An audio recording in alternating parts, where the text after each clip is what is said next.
Hello and a very warm welcome viewers. You're watching Reset India with your host Kriti Mishra. Our show focuses on all the key areas where resetting, revamping or restructuring is required to boosting India's economic growth prospects.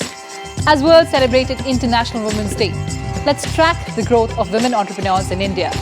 Women-owned business enterprises are playing a prominent role in society, inspiring others and generating more employment opportunities in the country. There is need for sustainable growth of women entrepreneurs to promote a balanced growth in the country. And to discuss the way forward, I'm joined by Mrs. Rumjhum Chatterjee, Group Managing Director and Head Human Capital at Feedback INFRA, and Mrs. Rajani Seshadri, Chairperson, CII Indian Women Network, Southern Region and co-founder IndePenn Connections Private Limited. And in fact, before we discuss this important issue, here's an important insight for our viewers. So according to the 6th Economic Census, the total number of establishments owned by women entrepreneurs was 8.05 million. These establishments provided employment to 13.45 million persons. Total number of self-help groups was 0.19 million, out of which all women-owned account establishments were 89%. Out of establishments under women entrepreneurs, about 34.3% belong to agricultural activities, with livestock dominating with a share of 31.6%. And among non-agricultural activities owned by women entrepreneurs, manufacturing and retail trade were the dominant ones, with corresponding percentages being 29.8% and 17.8%. Let's go back to our guests now. Mrs. Chatterjee, coming to you first. Tell us about the role of women entrepreneurs in aiding economic development. How are they forging new partnerships? How are they promoting innovation? And how are they changing lives? Good afternoon. And Kriti, I was looking at Women's Day, looking back at the years that we have seen. And I think there are two fundamental points that come to mind. Firstly, I think I'd like to outline that the Indian growth story is very critically poised for also and dependent on the women entrepreneurs. And let me tell you why. Over the years, women's participation in the, shall I say, the labor force has stagnated and is also showing signs of decline. And there are reasons for that. We'll come back to that. But we also are all aware that in this decade, when we talk about India's, this entire thing of demographic dividend, we are going to see 1 billion people coming into the workforce. Yes. Right? All of whom will be looking for jobs. There is a critical need for us to create those jobs. Yes. And from what we can project, the private sector and government job creation numbers will not add up to what we require. And that's where the entrepreneurship, particularly of women, must kick in, because not only is it going to address the issue of job creation, which will lead to economic growth, but will also take care of one of the most important things of a transformational societal change that India basically requires, and it will be for the upliftment of women themselves. All right, ma'am.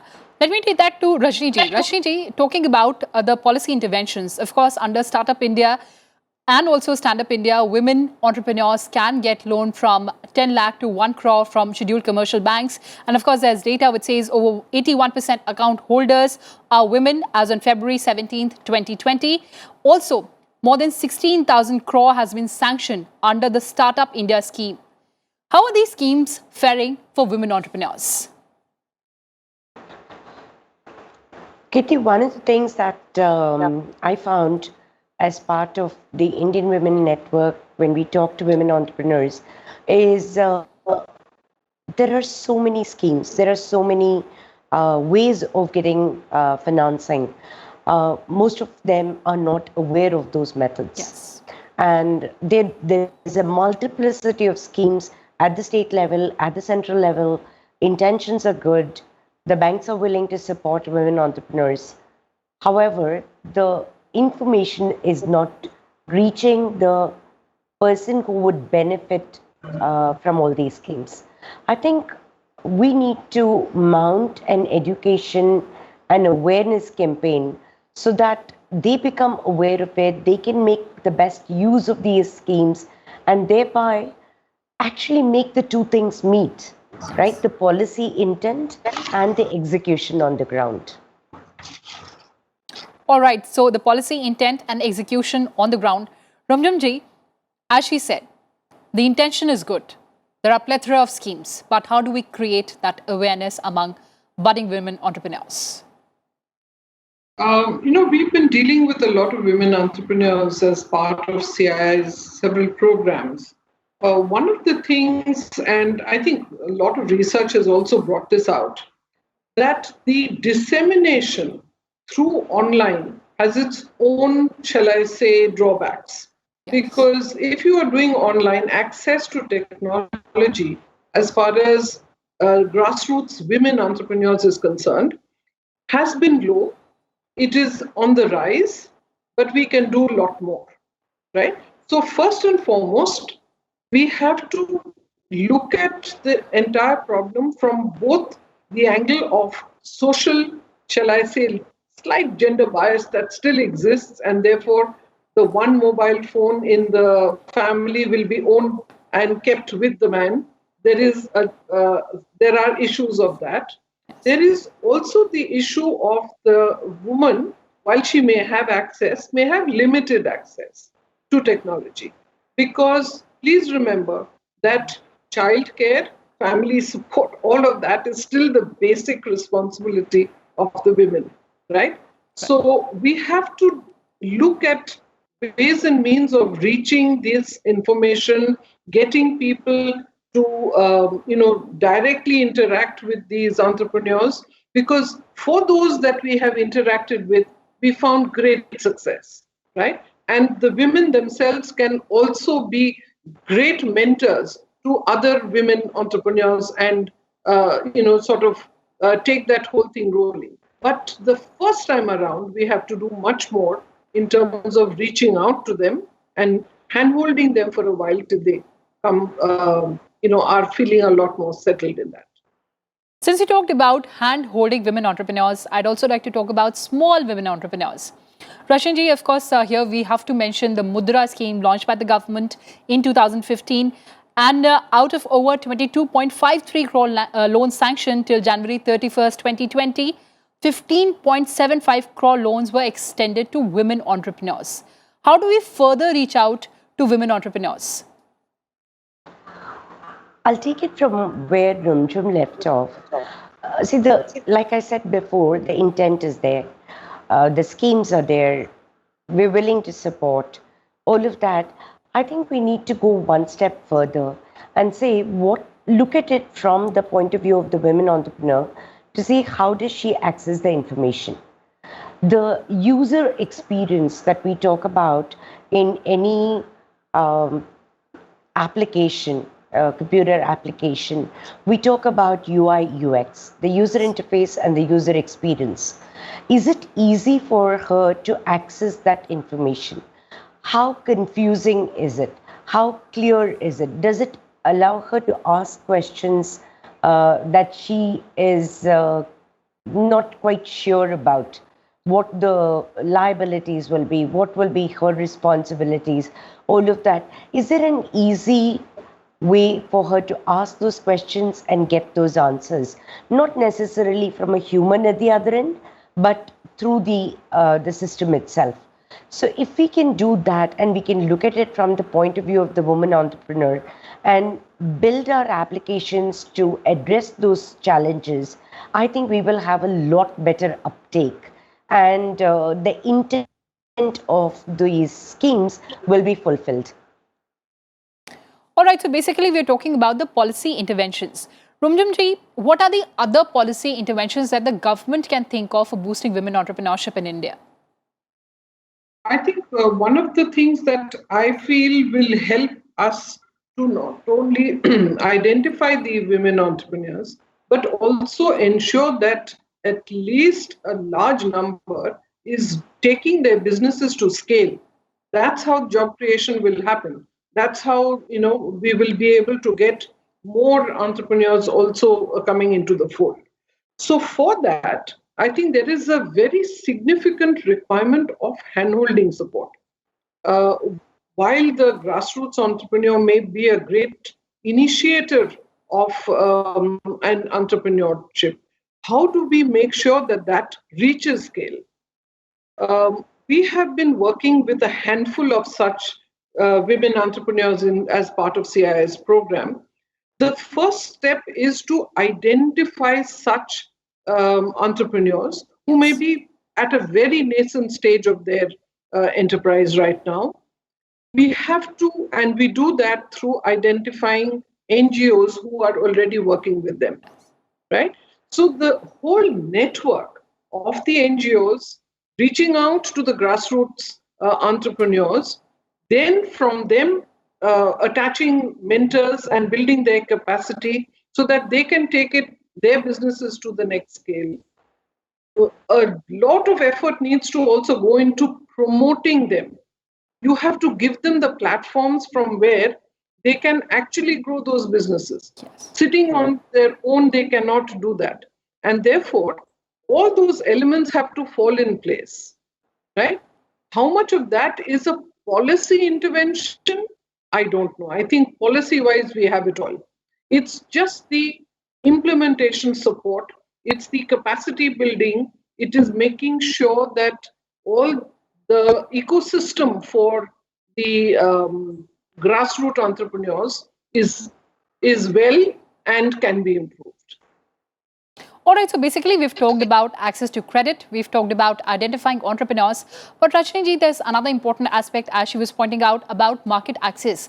Now, we do have procurement policy in place, we also have the GEM portal, but how do we further enhance the access to market for women entrepreneurs? I think all of them have to learn about these portals. So what Rumjhum said about promoting them, is it possible for us to say that, here are these portals, this is where you're going to, it's an education issue. I'll keep coming back to that. It's an awareness issue, it's an education issue, it is an access issue. So, and it's also to some extent advocacy, where we can say, we can ask companies, can you make these women entrepreneurs key suppliers to your corporations? So it is awareness, it's action, it's advocacy. It is just these three things that we have to look at, whether it is in terms of access to finance, whether it's promotion, whether it is scaling, all of those. And typically we tend to look at it as, let's say, a 3-year support, where we handhold someone for 3 years. It might be something that we have to do for 10 years. So can we have mentoring support for these companies as they scale for maybe the next 10 years? It may not be the same group of mentors. It may be others who are better able to make an impact at that stage of the company. But 3 years is not enough. I think it has to be much longer, 10, 12, 15 years. And before I get into your personal experiences, Rumjhum ji, one important aspect that I'd like to touch upon is of mobility. Ease of mobility, do you think still remains a challenge for women entrepreneurs? Yes. More than mobility, I will expand that a little bit more to say it is about safety. It is about providing a safe environment, whether it is in the cities, whether it is even back in the rural areas. I think safety, if we don't address that for women, I'm not sure that we can go much further. We spoke about, a social transformation for women. If you want them to come forward and participate in the economic activities, which ultimately we know is going to lead to economic development of the country, you have to be able to create a safe environment for them to work in. Apart from the fact that there are gender biases that are still there. And I think a lot of the safety issues will get taken care of if we are able to change that sociological fabric of our nation. All right. I just want to know about the message that you'd like to give to the budding entrepreneurs from your personal experiences. Rajani ji, what is it that you want to tell to the budding or aspiring entrepreneurs? I would say have confidence in yourself, in your ideas, and your ability to make it big. Rumjhum ji? I would say to them, dream big. There is a lot that can be done. There are a lot of capacity that can be, shall I say, supplemented and helped along the way. So they have to be able to unfetter themselves and dream big. Dream big and unfetter themselves. Also, over the recent years, how has the startup ecosystem evolved in India? Rumjhum ji? Fair bit. I think also the fact that the IT, the technology platforms have really come forward. There are several, as you mentioned, government schemes that are in place. I think what we need now is the safe environment. It is the capacity building for people who will come into that fold and a little bit of hand-holding support to make them scale to greater heights. Do you also see tangible changes? Can you repeat that? Is that for me, Kriti? Yes, please go ahead, ma'am. Yes, I do see very, very tangible changes. When I look on any of the social media platforms, I see a large number of young and not so young women who are putting their entrepreneurship dreams out there, taking the risk and trying to build something that will leave that will ensure that they leave a legacy behind. So yes, the startup ecosystem is, I would say, thriving.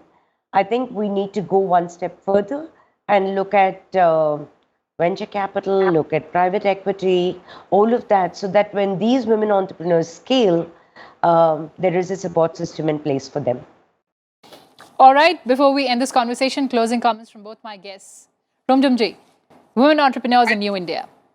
Your thoughts? New India must see the women entrepreneurs who will be the job creators for tomorrow. But more importantly, through that, I expect to see a far more equalitarian, shall I say, social fabric of our nation changing for the better once we make a success of the women entrepreneurs. Rajani ji? So Rumjhum talked about the demographic dividend right at the beginning. I think if we want to take advantage of the demographic dividend, we can't leave 50% of our population behind. And the most wealth creating opportunity is through building entrepreneurship. And I think that's where women entrepreneurs can make their mark and can also fulfill their own aspirations. Absolutely. And of course, we have to unlock the potential of women entrepreneurs in India. On that note, thank you so much for joining us. So that's all we had for you in this edition of Reset India. Thanks for watching and stay tuned to Sunset TV.